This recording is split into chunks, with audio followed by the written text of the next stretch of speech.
The Messianic era will be a time of rapid and total transformation for the whole world. Everyone will be changed.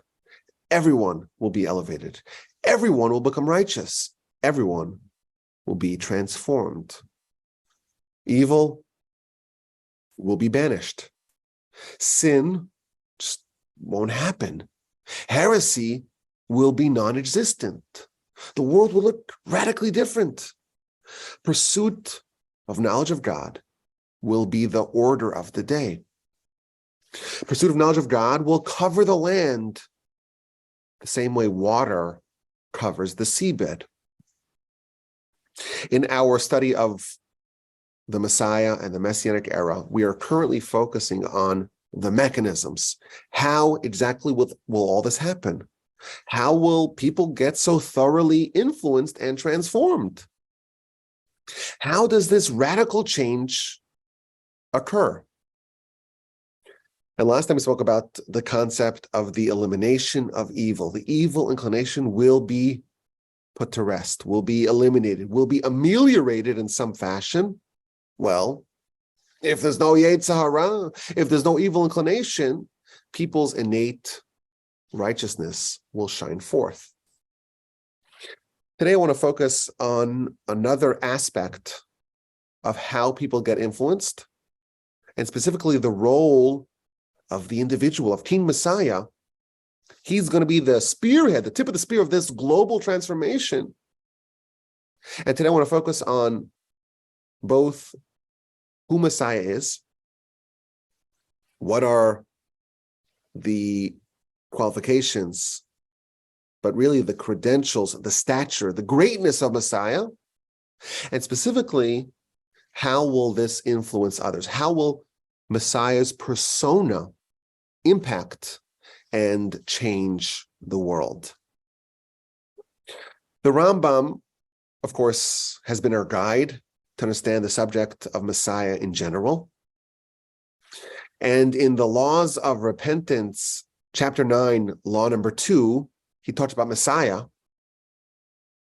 And again, he begins by reminding us that the overarching objective of Messiah is to get Olam Haba. And in the times of Messiah, the path will be availed to us. We'll be able to study Torah properly. We'll be able to do mitzvos properly. And through those mitzvos, we'll be able to earn Olam Haba, which is the overall objective. And how will that happen in the times of Messiah? The Rambam tells us.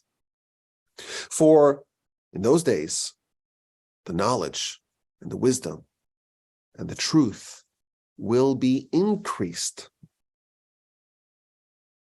Why? How will all this happen? How will there be such abundant knowledge of God? Because that king who will emerge from the seed of David, he will be more wise than Solomon, and a great prophet almost as great as Moshe. And he will teach the whole nation, and he will guide us in the way of God. And all the other nations will also come to listen to him. But the ultimate objective of all of this, the Rambam reminds us, is to arrive at Olam Haba.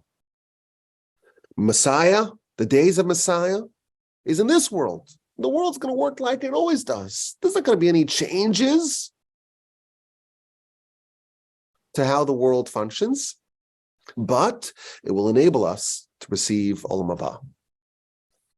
Now, the Rambam, in his description of Messiah and the King Messiah, he tells us that Messiah will be so impressive.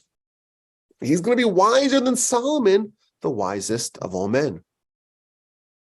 And he's also going to be a prophet, not quite like Moshe, one notch less, but this is very impressive nonetheless.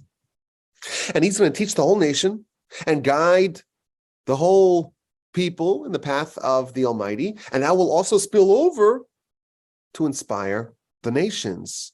Everyone's going to want to come here what he has to say. So this persona of Messiah, this individual, this King Messiah, will be so impactful that he's going to propel humanity towards God. And again, the qualities that we read about are just jaw-dropping.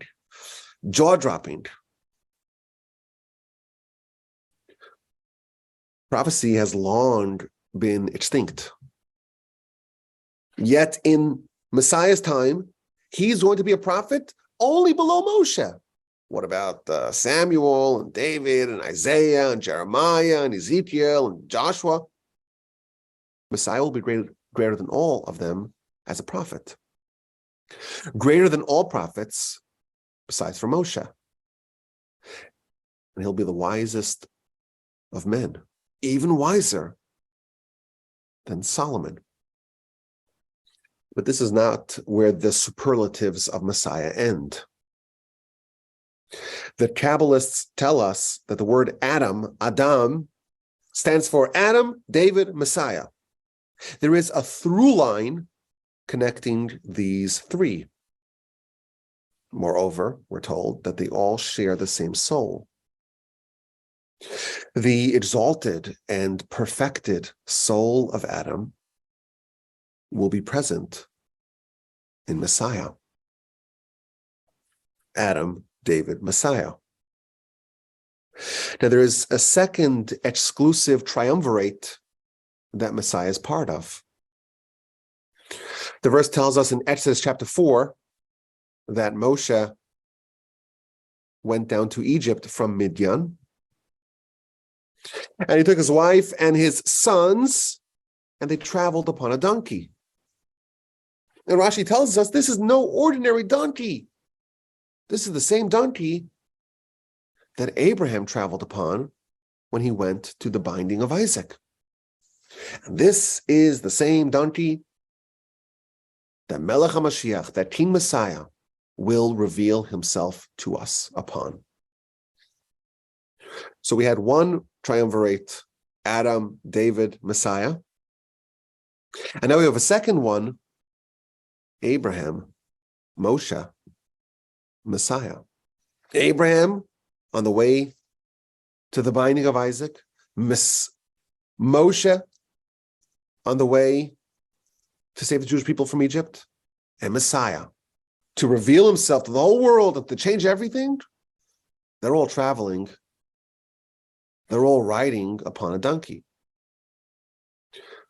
Now, of course, we're trained to not just read this simply. It's a very strange idea. Messiah arrives.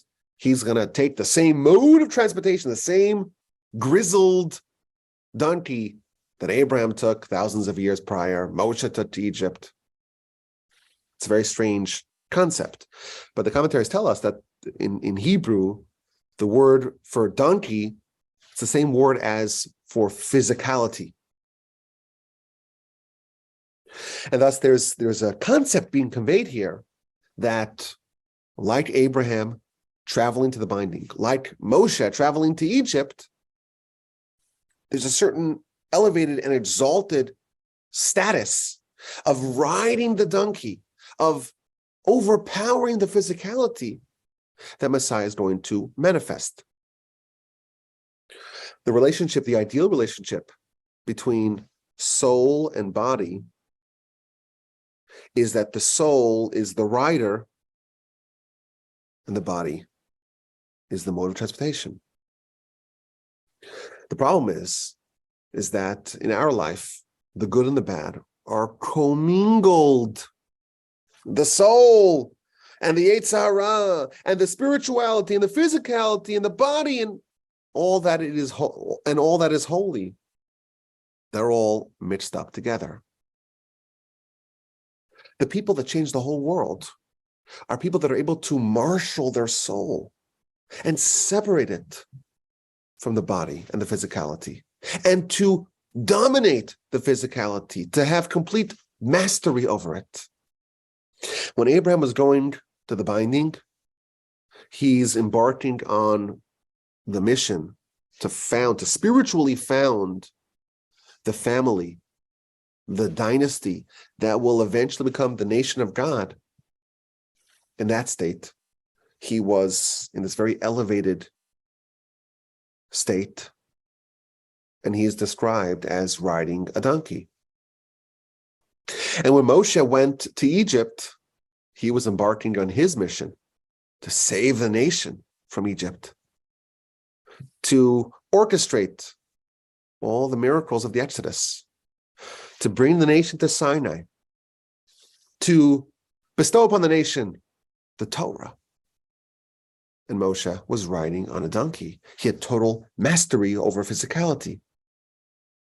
Messiah, in his mission to bring the whole world back to God, he too will be in that state. So the descriptions we're getting about Messiah is very superlative. The status and the stature and the distinction of Messiah. But Messiah is even greater than Moshe and Abraham. The Midrash tells us, based upon a verse in Isaiah, the verse says, "My servant will succeed and will be exalted and will be elevated and will be exceedingly high," says the Midrash. This is talking about Messiah. He'll be exalted, more exalted than Abraham. He'll be elevated. He'll be more elevated than Moshe. He'll be most high, most exceedingly lofty, more lofty than the ministering angels. Abraham and Moshe, on one dimension, they're the same as Messiah. They're all riding this donkey. But in a different dimension, Messiah will be even more exalted than Abraham, more elevated than Moshe, and even higher than the ministering angels. Abraham and Moshe were hugely consequential. Abraham got this whole thing started.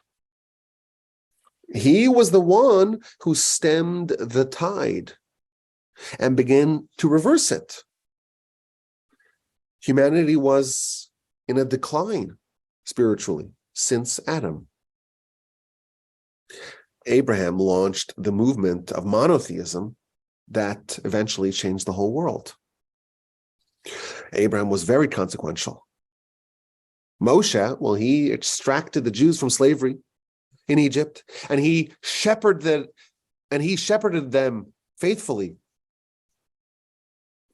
in the wilderness for 40 years, and he ascended to heaven, and he withdrew the Torah from heaven on high. On some level, Messiah will be even greater than both of them, and even higher than the ministering angels. Now, what does this mean?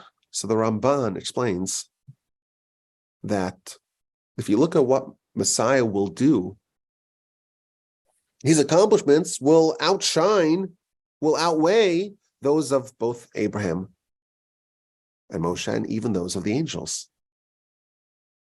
What did Abraham do? He was in Mesopotamia, and he began this movement, and he began to gather adherents, and this was against the will of the local ruler of Nimrod. But Abraham, in his land, the land of Nimrod, later on in the land of Canaan, Abraham succeeded in changing the attitudes of his countrymen. And he spawned a movement that gained thousands and even tens of thousands of adherents. Abraham did some amazing things. He persuaded legions of followers to repudiate idolatry and to accept full faith in the Almighty. But Abraham played in a limited field. He was operating in his land, and his influence was limited to his environs. What Abraham did in a limited capacity, Messiah will do for the whole world. Messiah is more exalted than Abraham. And his accomplishments will outshine even Moshe's.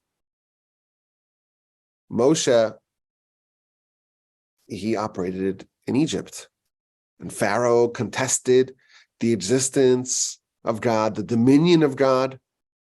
And Moshe approached him fearlessly.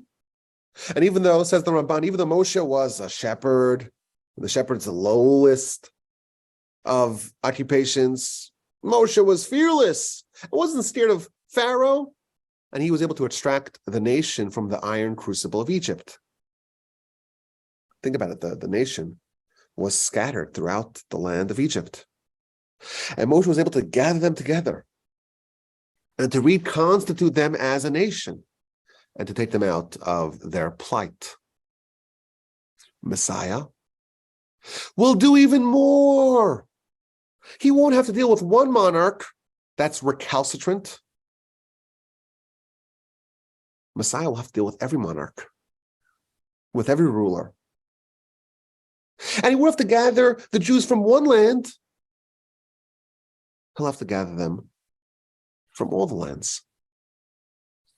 Messiah will do what Moshe did on a global scale. Moshe engaged with Pharaoh, overcame Pharaoh. Messiah will engage and overcome all the rulers, all the sovereigns. Moshe took the Jews who were scattered throughout the land of Egypt and made them into one single unitary nation. Messiah will do that for the whole world.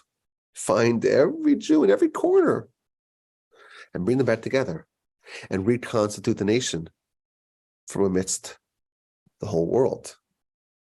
Moshe was able to speak with Pharaoh, the great king of Egypt, without fear. Messiah will engage with every monarch in the world and find every Jewish soul wherever they may be, from the far-flung corners of the world, and even from the International Space Station. No Jew will be left behind. Moshe unleashed plagues and punishment on Pharaoh. Pharaoh and the Egyptians had mistreated the Jews for hundreds of years. And Moshe, part of his mission, of course, all of this is done with the Almighty's help.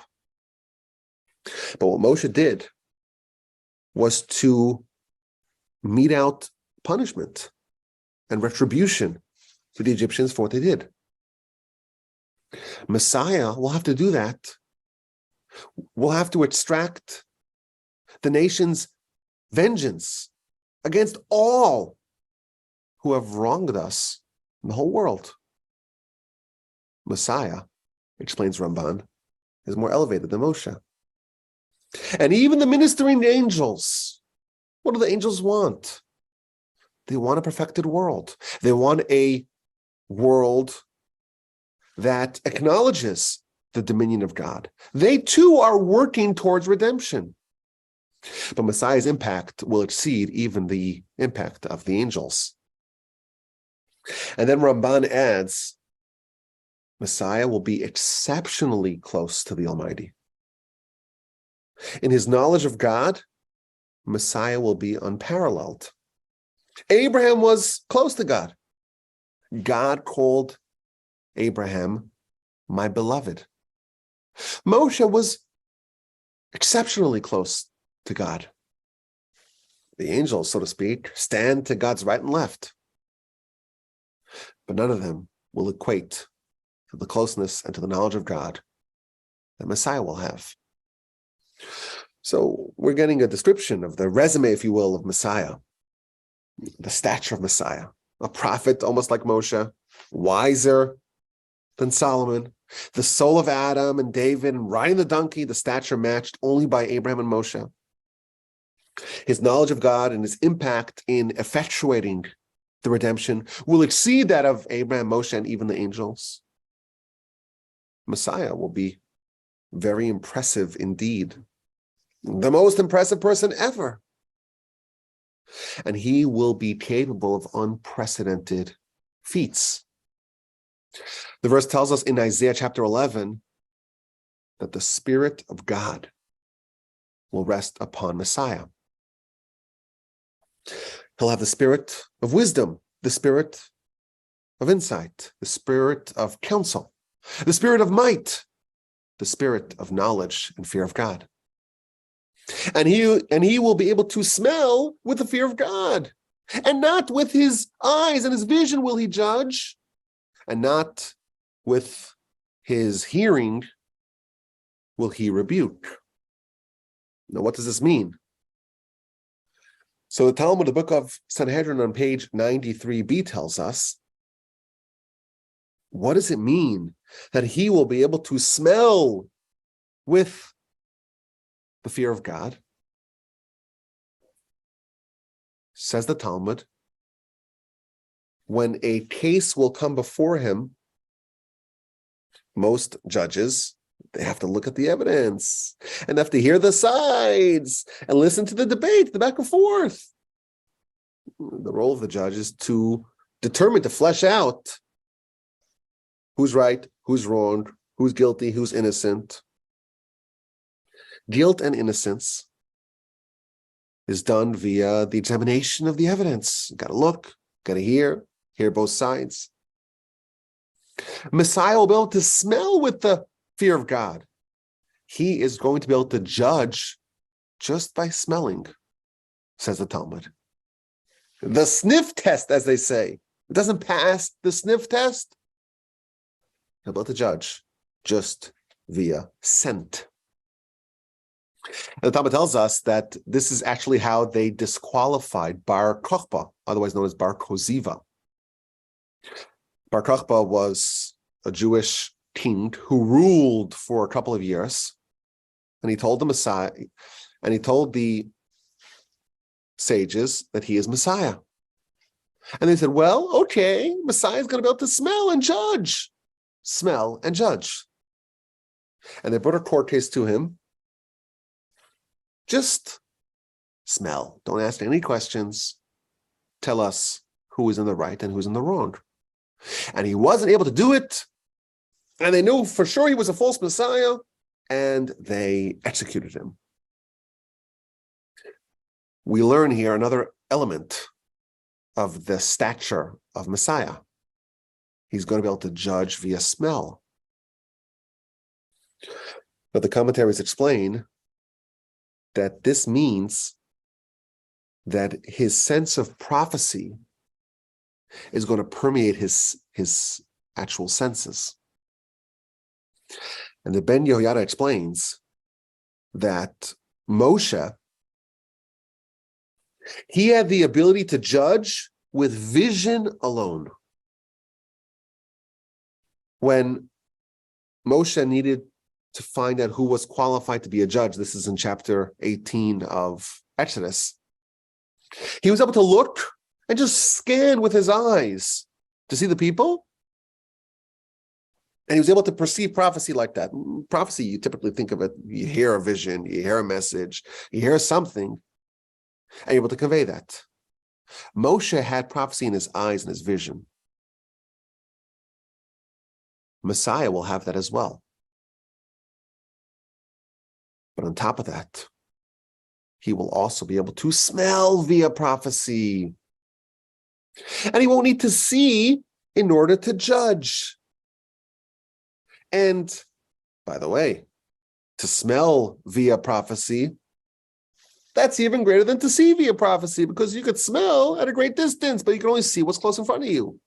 And smell is omnidirectional, whereas vision, you can't see what's happening behind you. This is the stature of Messiah. This is the individual that's going to lead this transformation. Messiah will be at the vanguard of the shift, of the complete reimagination of all of humanity. How will Messiah effectuate such radical change? This change that will reverberate throughout the whole world. How is this going to happen? One of the ways our sages tell us is just by Messiah himself. Witnessing such a person, seeing someone who ostensibly is made up of the same things that you're made up of. You got a body, you got a soul, you got a donkey, you got a rider. Seeing someone who's like you, to a certain extent, be so elevated, loftier than the angels, greater than Moshe to a certain extent, greater than Abraham, like David, like Adam. That experience, it's going to completely alter what we think of when we think of a human. Messiah and Messiah's persona will reveal to the world the deep secret of what it means to be a human. You have one man with a towering otherworldly soul, someone who's perfected in all manners of perfection. He will demonstrate to humanity what is the true stature of a human. And if you could witness that, you could see that, all smallness, all pettiness, all those things that keep us kind of connected and enmeshed in the, so to speak, donkey that we all have within us, all that's going to melt away. Through this greatness of Messiah, and this notion that this is a member of our species, every person will recognize their own stature and their own latent greatness. There's an amazing idea here. Why are things not perfect? Why are humans susceptible to evil? Why aren't we just righteous and holy and lofty and elevated? Why don't we just have this, supernal greatness all the time? What's wrong with us? At the core of why we're not riding the proverbial donkey is because we have a flawed understanding of what exactly we are. The truth is, every human bears a soul that's more elevated than angels. Our soul is loftier than those supernal beings in heaven and high. The verse tells us in Psalms chapter 8, "Vatechasreu me'at me'elokim." It's talking about Moshe, but theoretically this is true about all humanity. Moshe, you were just one notch, one little bit below God in your distinction and stature. Really, the human, in their truest state, is way loftier than the angels. In our current makeup, we could actually descend to very, very deep lows. Because we have free will, we have this mixture of good and bad, and we have this terrible force within us. We can actually become even lowlier than animals on a spiritual scale. But if we just kind of got outside of ourselves and saw really what we are, what we're supposed to be, if we recognized that essentially man is loftier than the angels, all sin, all pettiness would be below us. Corruption and bad character and envy and anger and heresy, all that would be risible. In that state, we're elevated, we're dignified, we're enlightened in ways that we can't even fathom.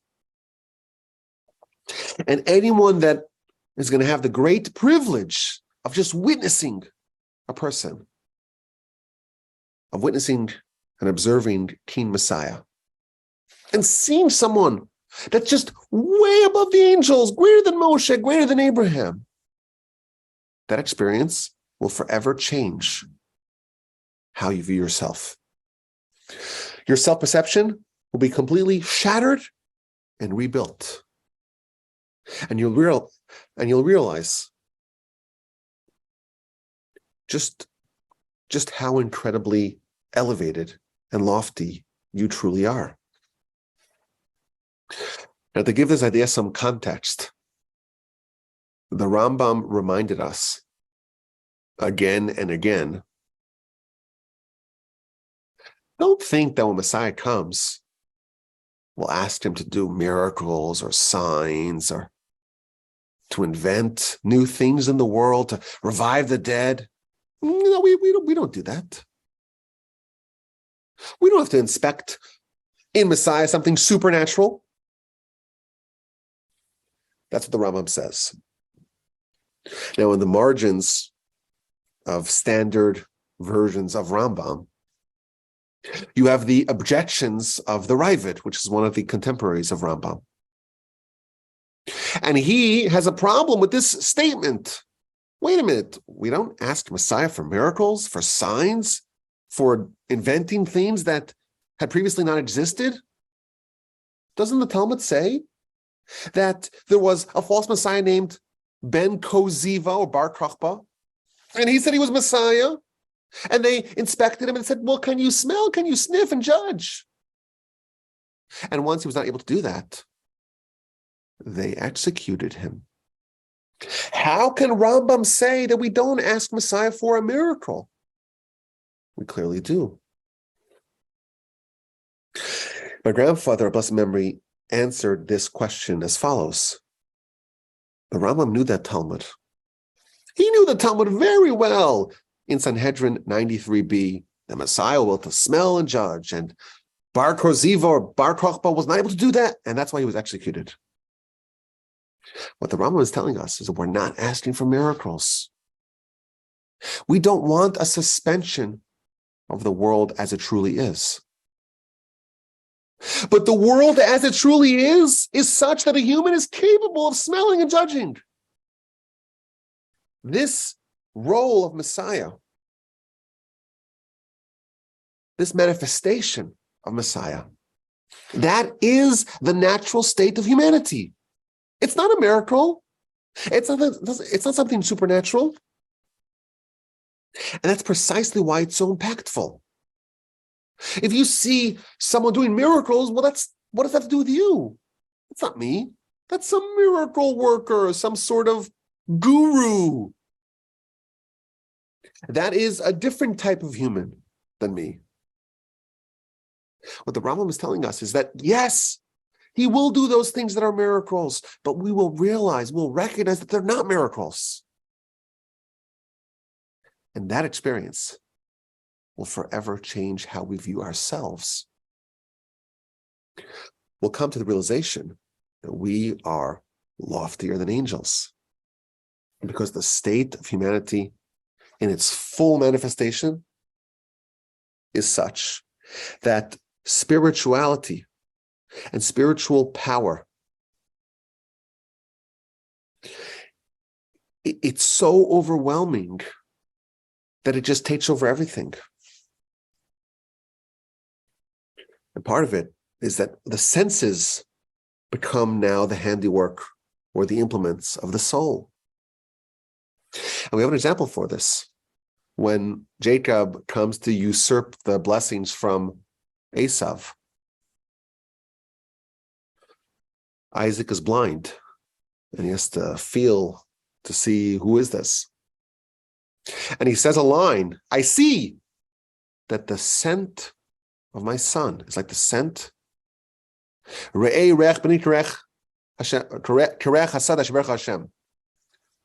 It's like the smell, it's like the scent of the field that God blessed. Isaac shows us a little picture of what Messiah is like. Is he able to smell the smell of heaven with Jacob? Messiah is going to take that to the next level.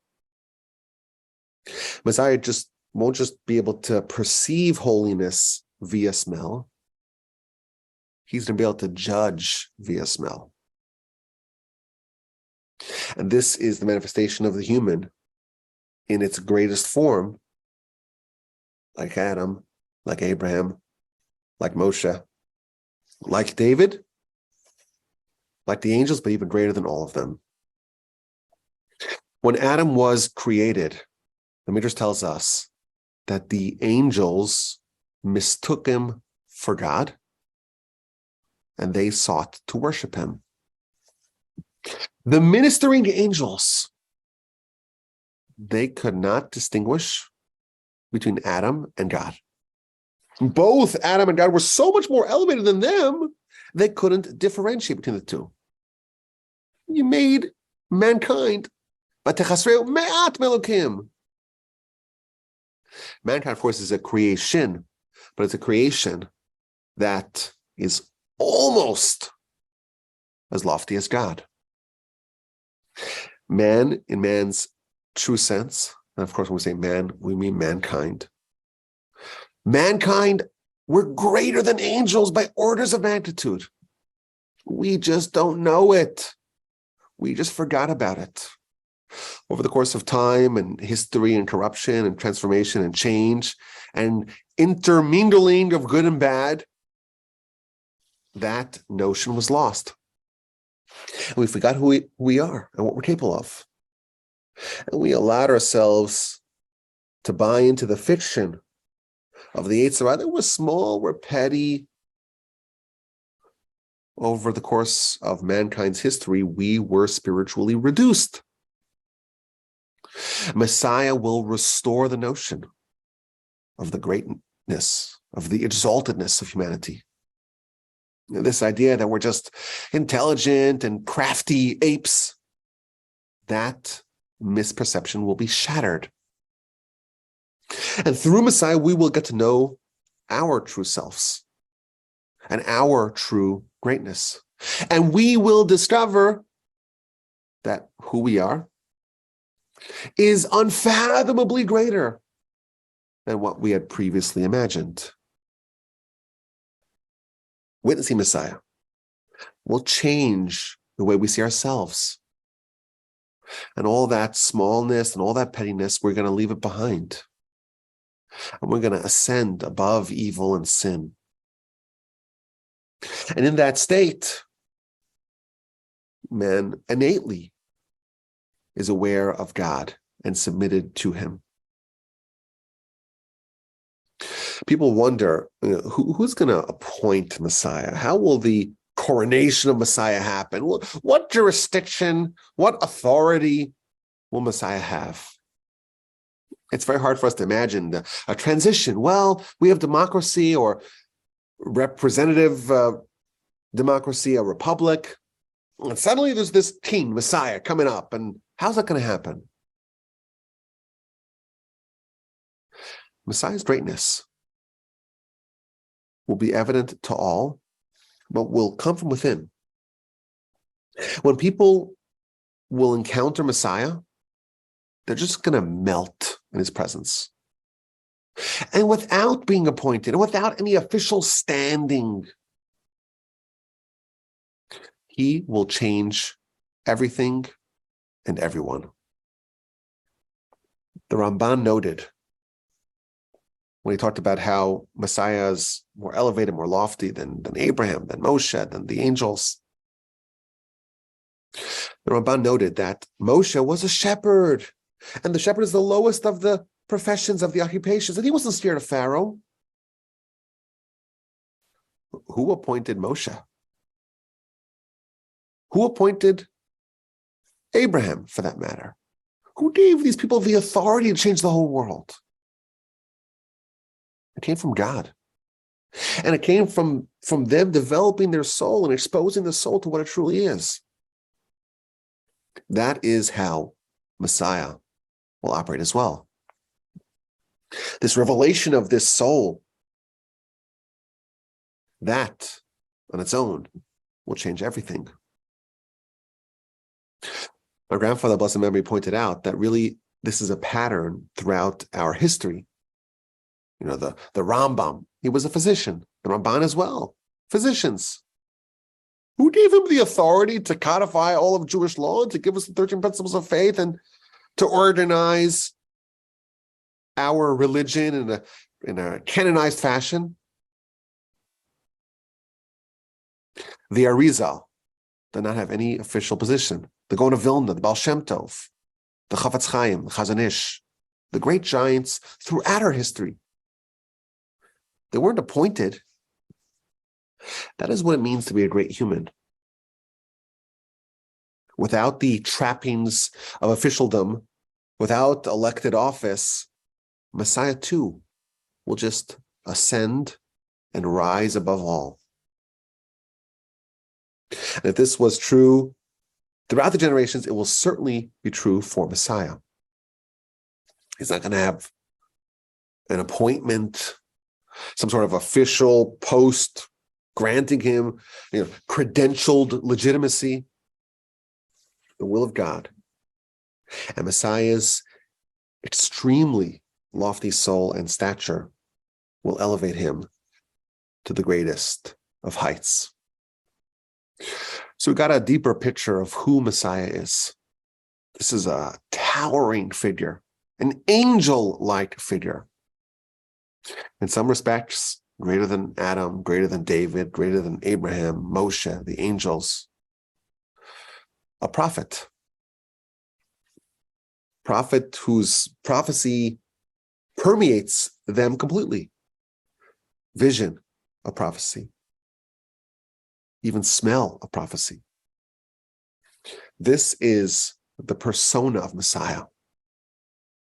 And the revelation of this soul, and it's not a miracle. No, it's not a miracle. This revelation will make waves the world over. This will elevate us. This will transform us. This will allow us to leave our pettiness and smallness behind. We have a picture, or maybe a bit more of a picture, of who Messiah is and the role the Messiah will play in changing the whole world. We will still talk more, please God, about other elements of Messiah, the individual. But right now, in our pursuit of understanding the mechanisms of Messiah, how does such dramatic and radical change happen? We have another idea to add to our knowledge base. We talked about the elimination of evil done by God, apparently. God will come and slaughter the Yetzer Hara in front of the righteous and the wicked. There's this change in how the world operates. The Yetzer Hara is suddenly not present. Now we know there's something else that happens. We meet a person that is greater than angels. And it's not a miracle. That changes us in a very complete and powerful way.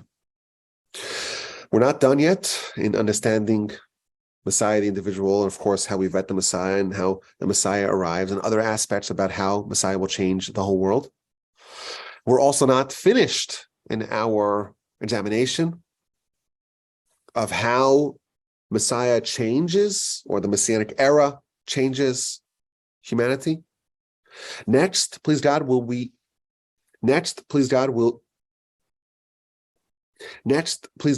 will examine another element of the Messianic transformations, namely the miracles of the Messianic era. Please God, we'll talk about the wars of Messiah, Gog and Magog, whatever that means, and the parallels between the Messianic redemption and the other redemptions, most notably the redemption from Egypt and the template, so to speak, of redemption that we discover from the Exodus. And slowly we will inch our way towards a greater understanding of this principle number 12, the principle of Messiah and the Messianic era. I hope to get your questions and your comments and your feedback. And of course, you could always email me, Rabbi Wolbe, RABBIWOLBE @gmail.com. Or you can even visit us here at the Torch Center in Houston, Texas, or visit our website, torchweb.org. Get in touch and let me know what you think.